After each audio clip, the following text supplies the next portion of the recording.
ഇന്നത്തെ geo political ഡെവലപ്മെൻറ്റ്സിൽ നമ്മൾ ദാവോസിൽ നിന്ന് തന്നെ തുടങ്ങാം. കാരണം സ്വിറ്റ്സർലാൻഡിൽ രസകരമായിട്ടുള്ള സംഭവങ്ങളൊക്കെയാണ് സംഭവിച്ചത്. ഡെൻമാർക്കിൻ്റെ പ്രൈം മിനിസ്റ്റർ, അതേപോലെ കാനഡയുടെ പ്രൈം മിനിസ്റ്റർ, അതേപോലെ ഇമാനുവൽ മാക്രോൺ, ഈ മൂന്ന് പേരും ശക്തമായ നിലപാടാണ് അമേരിക്കയ്ക്കെതിരെ എടുത്തത്. അതിൽ ഡെൻമാർക്ക് മിനിസ്റ്റർ എഫ് വേർഡ് വരെ ഉപയോഗിച്ചു, ട്രംപിനെതിരെ എന്ന് തന്നെ പറയാം. കർശനമായ നിലപാടാണ് ഡെൻമാർക്ക് സ്വീകരിച്ചത്. അപ്പം എല്ലാം കൊണ്ടും ഈ എക്കണോമിക് ഫോറത്തിൽ വന്നിട്ട് ട്രംപ്, അതായത് ഒരു ഡിക്റ്റേറ്റർഷിപ്പ് മാതൃകയും മറികടന്നുകൊണ്ടുള്ള സ്പീച്ചാണ് ട്രംപ് നടത്തിയത്. പലരെയും അപമാനിക്കുന്ന തരത്തിലുള്ള സ്റ്റേറ്റ്മെൻറ്റുകളുമായിട്ടാണ് ട്രംപ് സ്റ്റേറ്റ്മെൻറ്റുകളും പറഞ്ഞാണ് ട്രംപ് അവിടെ നിന്ന് മടങ്ങിയത്. അപ്പോൾ ഇത് ശരിക്കും മറ്റുള്ള രാജ്യങ്ങളെ നല്ല രീതിയിൽ തന്നെ വേദനിപ്പിച്ചിട്ടുണ്ട്. അവർ അതിൻ്റെതായിട്ടുള്ള ആക്രോശങ്ങൾ കാണിച്ചിട്ടുമുണ്ട്. മാർക്കറിനെയൊക്കെ മിഡിൽ എക്കണോമിക് രാജ്യങ്ങളെ ഒരുമിപ്പിച്ച് മുന്നോട്ട് കൊണ്ടുപോകാൻ വേണ്ടിയിട്ടുള്ള സ്റ്റേറ്റ്മെൻറ്റുകളൊക്കെയാണ് മുന്നോട്ട് വെച്ചത്. പക്ഷേ അതിര് കടന്ന രീതിയിൽ ഡെൻമാർക്കാണ് കടന്നാക്രമിച്ചത് ട്രംപിനെ. അപ്പോൾ ട്രംപ് അതെല്ലാം കഴിഞ്ഞിട്ട് നാറ്റോയുടെ ചീഫായിട്ടുള്ള മാർക്ക് റൂട്ടയുമായിട്ട് ഒരു ചെറിയ ചർച്ച നടത്തി. എന്നിട്ട് തൽക്കാലം ഭീഷണിയൊന്നും വേണ്ട, അതായത് ഗ്രീൻലാൻഡുമായിട്ട് ബന്ധപ്പെട്ട വിഷയത്തിൽ താരിഫുമായിട്ട് ഞാൻ മുന്നോട്ട് പോകുന്നില്ല, തൽക്കാലം താരിഫ് ഞാൻ പിൻവലിച്ചിരിക്കുകയാണ് എന്നാണ് ട്രംപ് പറഞ്ഞത്. ഇപ്പോൾ ട്രംപ് ഈ ഗ്രീൻലാൻഡിനെ പിടിക്കാൻ പോകുന്നു, വെനിസുലയെ പിടിക്കുന്നു. അപ്പോൾ ഇങ്ങനെയൊക്കെ ട്രംപിന് റെയർ എർത്ത് എലമെന്റ്സ് ആണ് പ്രശ്നം എന്നുണ്ടെങ്കിൽ ലാറ്റിൻ അമേരിക്കൻ ഭാഗത്ത് കിടക്കുന്ന മറ്റുള്ള രാജ്യങ്ങളെ അങ്ങ് കയറി പിടിച്ചാൽ പോരെ. കൊളംബിയയെ കയറി പിടിക്കാം, അതുപോലെ തന്നെ കരീബിയൻ ഭാഗങ്ങളിൽ കിടക്കുന്ന രാജ്യങ്ങളുമായിട്ട് ഇടപാട് നടത്താം. ഒരു റെയർ എർത്ത് എലമെന്റ്സിന് വേണ്ടിയിട്ട് മാത്രമാണോ ഗ്രീൻലാൻഡിനെ ട്രംപ് സ്വന്തമാക്കാൻ ആഗ്രഹിക്കുന്നത് എന്ന് ചോദിച്ചു കഴിഞ്ഞാൽ അതൊരു $1 ബില്യൺ ക്വസ്റ്റ്യൻ ആണ്. ട്രംപിന് ഗ്രീൻലാൻഡുമായിട്ട് ബന്ധപ്പെട്ട് അവിടുത്തെ അസറ്റ് അല്ലെങ്കിൽ റെയർ എർത്ത് എലമെന്റ്സ് ഇത് മാത്രമല്ല ട്രംപിന്റെ ഉദ്ദേശം. അത് ഒരു ലോട്ടറിയാണ്, അഡീഷണൽ. അതായത് ഗ്രീൻലാൻഡ് ട്രംപിന് കിട്ടിക്കഴിഞ്ഞാൽ തീർച്ചയായിട്ടും അവിടെ എക്സ്കവേഷൻസ് ഒക്കെ നടത്തും, അത് വേറെ കാര്യം. പക്ഷേ ഗ്രീൻലാൻഡുമായിട്ട് ബന്ധപ്പെട്ട പൊളിറ്റിക്സ് എന്താണ്? ഗ്രീൻലാൻഡുമായിട്ട് ബന്ധപ്പെട്ട പൊളിറ്റിക്സ് ശരിക്കും യൂറോപ്പിനും നാറ്റോയ്ക്കും കൊടുക്കുന്നൊരു പ്രഷറാണ്. ആ പ്രഷറിൽ നാറ്റോയും യൂറോപ്പും അവരുടെ നിലവിലത്തെ ആ ഒരു ഗ്രൂപ്പിസം ഉണ്ടല്ലോ, ആ ഗ്രൂപ്പിസം തന്നെ തകർന്നു പോകുന്ന സാഹചര്യമാണ് അവിടെ രൂപപ്പെടുന്നത്. അതാണ് ട്രംപ് പ്രതീക്ഷിക്കുന്നത്. അതായത് അമേരിക്കയ്ക്ക് എന്ത് സാധിക്കും, അമേരിക്കയുടെ ഒരു പ്രഷർ പോളിസി അപ്ലൈ ചെയ്ത് കഴിഞ്ഞാൽ ഈ രാജ്യങ്ങളിലേക്ക് അത് എങ്ങനെ റിഫ്ലക്റ്റ് ചെയ്യും, അവർക്ക് റിയലി ഒരു പെയിൻ ഉണ്ടാക്കാൻ പറ്റുമോ, അതായത് അവരെ വെടക്കാക്കി തനിക്കാക്കണം, അതാണ് പോളിസി. ഇത് ശരിക്കും നമ്മൾ എപ്പോഴും ആവർത്തിച്ച് പറയുന്നത് പോലെയുള്ള ഡോണ്ട് റോ ഡോക്ട്രിൻ, അതാണ് ഇതിൻ്റെ പ്രിൻസിപ്പിൾ. നമ്മൾ ഇതുമായിട്ട് ബന്ധപ്പെട്ട് നോക്കണം എന്നുണ്ടെങ്കിൽ അമേരിക്കയുടെ ചരിത്രം കുറച്ച് പിന്നിലേക്ക് പോയി നോക്കണം. ഒരു 1980, 85, 86 ആ കാലഘട്ടങ്ങളിൽ റീഗൻ എന്ന് പറഞ്ഞിട്ട് ഒരു അമേരിക്കൻ പ്രസിഡന്റ് ഉണ്ടായിരുന്നു. റൊണാൾഡ് റീഗന്റെ കാലഘട്ടത്ത് ജപ്പാൻ ഇപ്പുറത്ത് നല്ല സൗണ്ടഡ് ആയിരുന്നു.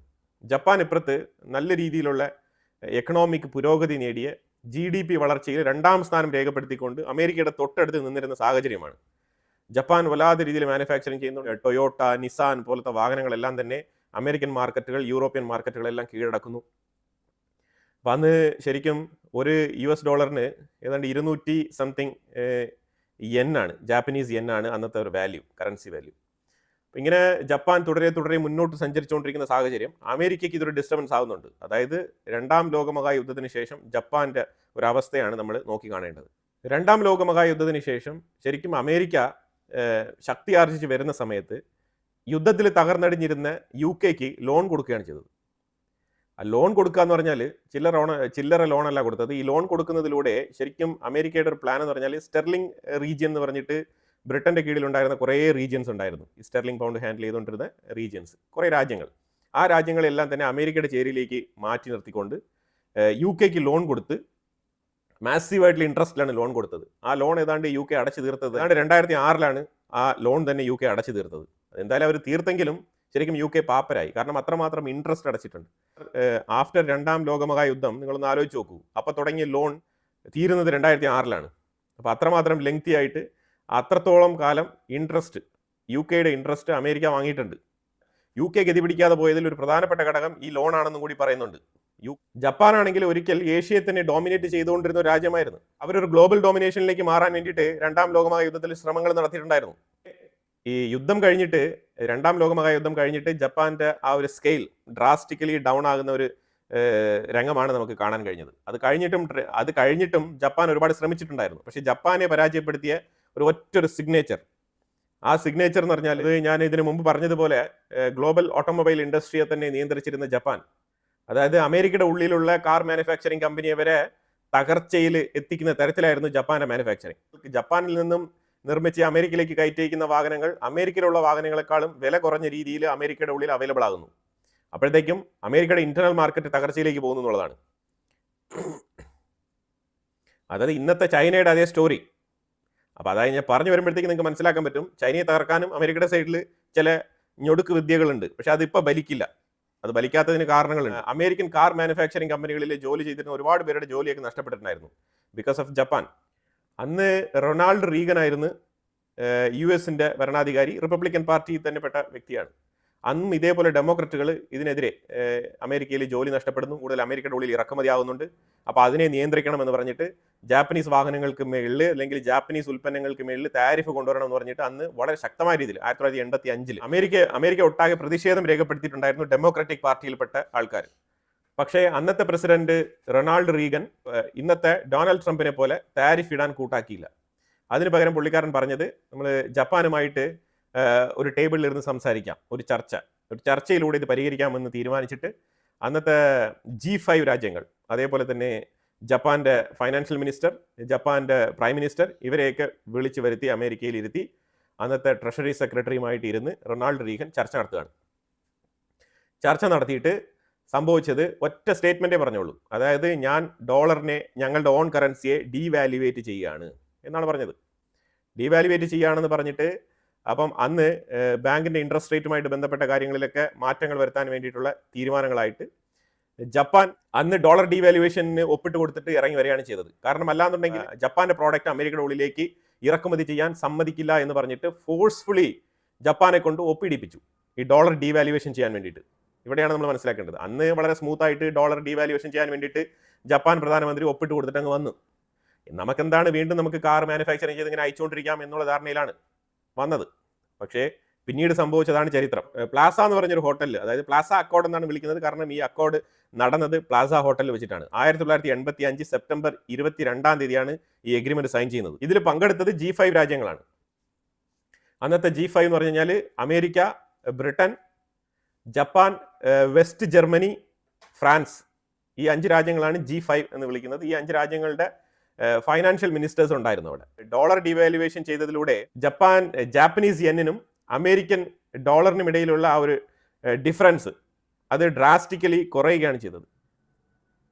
അതായത് ഈ അക്കോർഡ് സൈൻ ചെയ്ത് ഈ പ്ലാസ അക്കോർഡ് സൈൻ ചെയ്യുന്ന സമയത്ത് ഒരു ഡോളറിന് 240 ജാപ്പനീസ് യെൻ ആയിരുന്നു വാല്യൂ. അത് ഈ എഗ്രിമെന്റ്, ഈ പ്ലാസ അക്കോർഡ് സൈൻ ചെയ്ത് ആഫ്റ്റർ 1 ഇയർ, ഒരു വർഷം കഴിഞ്ഞ് നോക്കുമ്പോഴത്തേക്കും ഒരു ഡോളറിനെതിരെ ജാപ്പനീസ് യെൻ എന്ന് പറയുന്നത് 120 കുറയുകയാണ് ചെയ്തത്. 120. അതായത് for example Japanese currency strengthen ചെയ്തു, US ഡോളർ ഡീവാലുവേറ്റ് ചെയ്യപ്പെട്ടു. ഇതാണ് മനസ്സിലാക്കേണ്ടത്. ഫോർ എക്സാമ്പിൾ ഇന്ന് നമുക്കൊരു ഡോളറിന് 98 റുപ്പീസ് ആണെന്നുണ്ടെങ്കിൽ അത് 45 റുപ്പീസ് ആയിട്ട് മാറിക്കഴിഞ്ഞാൽ എന്തായിരിക്കും അവസ്ഥ?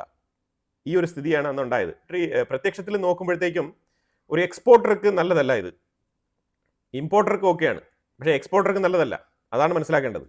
അപ്പോൾ ആ സാഹചര്യത്തിൽ ജപ്പാൻ $3000 വിറ്റുകൊണ്ടിരുന്ന കാർ $6000 വില ഉയർത്തേണ്ട സാഹചര്യത്തിലേക്ക് എത്തിപ്പെട്ടു. കാരണം അവർ ഡോളർ ഡീവാലുവേറ്റ് ചെയ്തു. ഡോളർ ഡീവാലുവേറ്റ് ചെയ്യുമ്പോഴത്തേക്കും 240 യെന്നിന് പകരം ഒരു ഡോളർ കൊടുത്തുകൊണ്ടിരുന്നത് 120 yen കൊടുക്കുമ്പോഴേ ഒരു ഡോളർ കൊടുക്കേണ്ട അവസ്ഥയാണ്.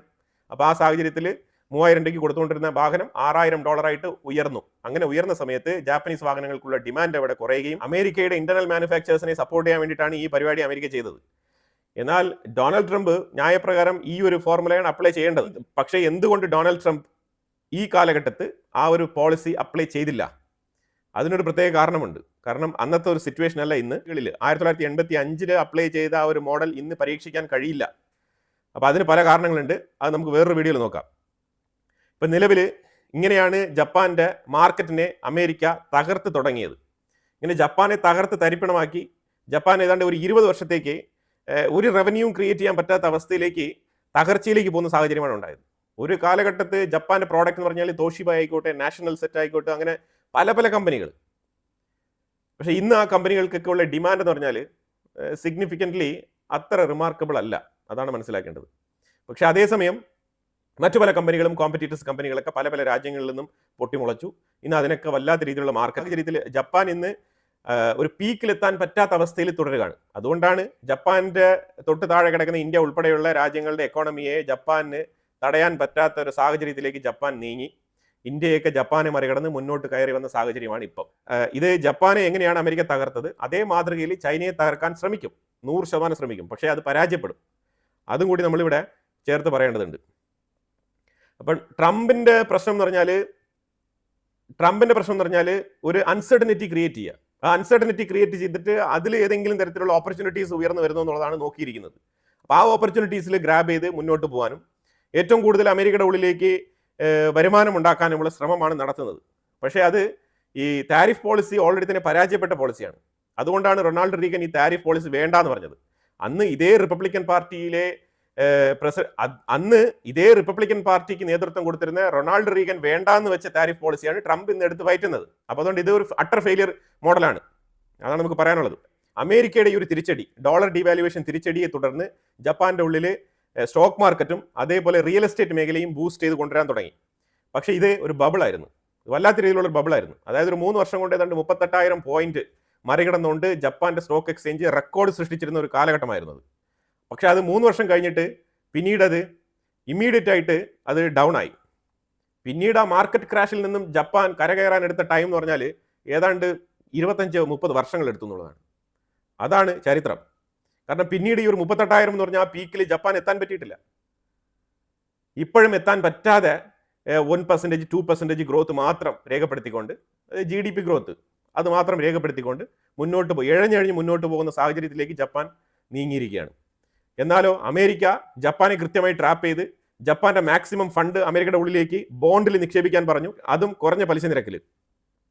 അപ്പോൾ അത് വർഷങ്ങളായിട്ട് ഇപ്പോൾ ജപ്പാൻ 40 വർഷമായിട്ട് ജപ്പാന്റെ ഫണ്ട് അമേരിക്കയുടെ ട്രഷറിയിൽ ബോണ്ടിൽ നിക്ഷേപിച്ചിരിക്കുകയാണ്.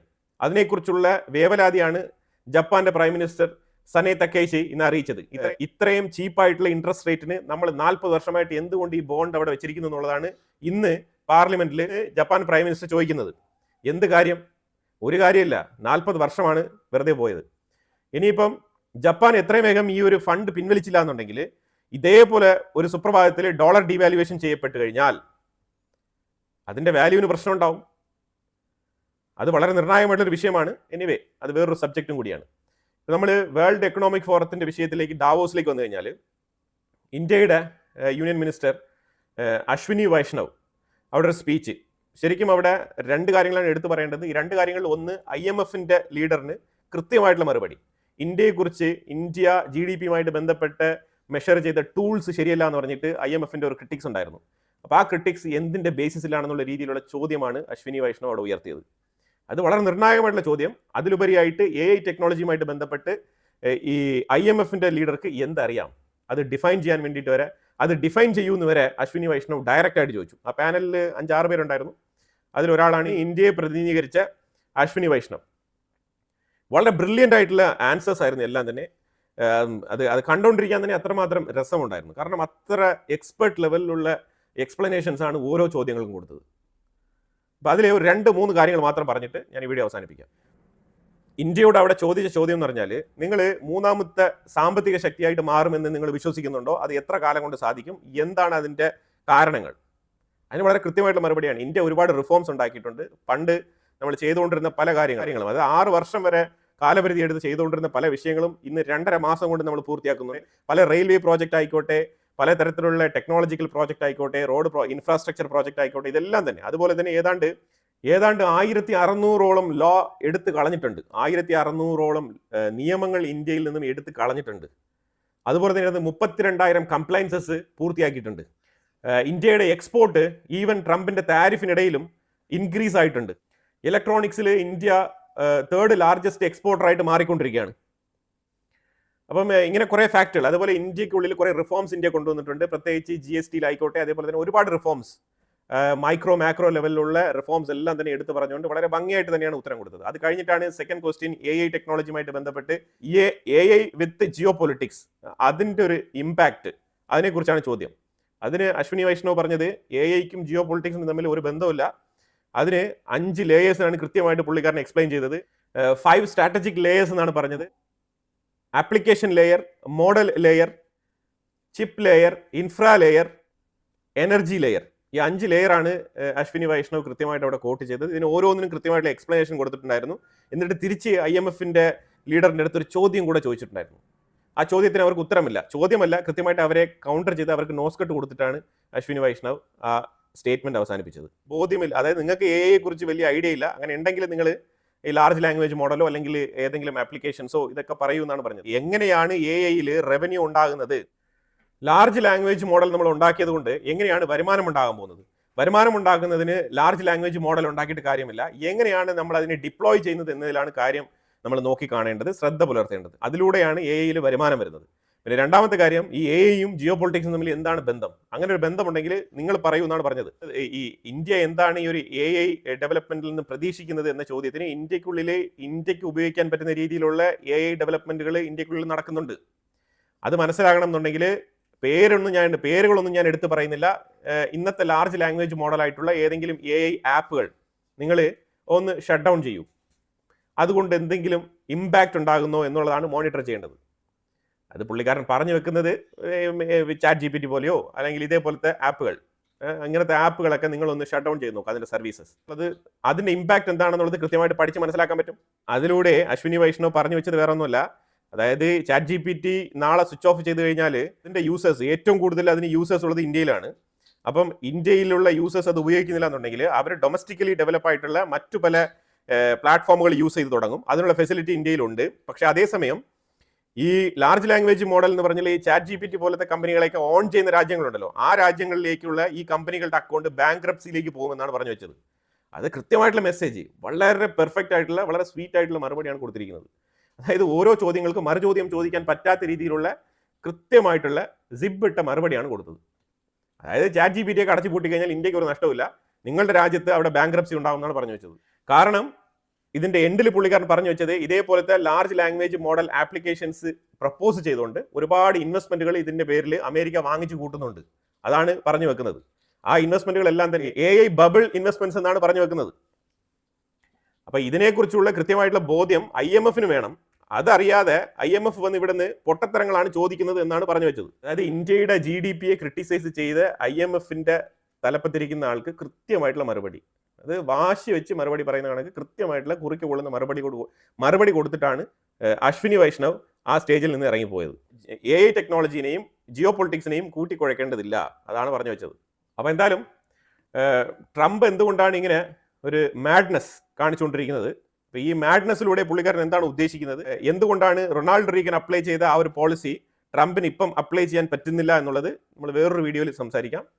അപ്പോൾ എന്തായാലും ഈ വിഷയത്തെക്കുറിച്ചുള്ള നിങ്ങളുടെ അഭിപ്രായങ്ങൾ കമന്റ് ബോക്സിൽ രേഖപ്പെടുത്തുക.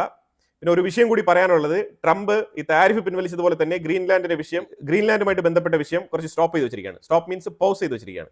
അത് പൂർണ്ണമായിട്ട് പിൻവലിച്ചിട്ടില്ല, അത് തീർച്ചയായിട്ടും വരും. ഇപ്പോൾ പറഞ്ഞുകൊണ്ടിരിക്കുന്നത് ഗ്രീൻലാൻഡിൽ ഏതാണ്ട് 55,000-60,000 ആൾക്കാരാണ് ഉള്ളത് ടോട്ടലി.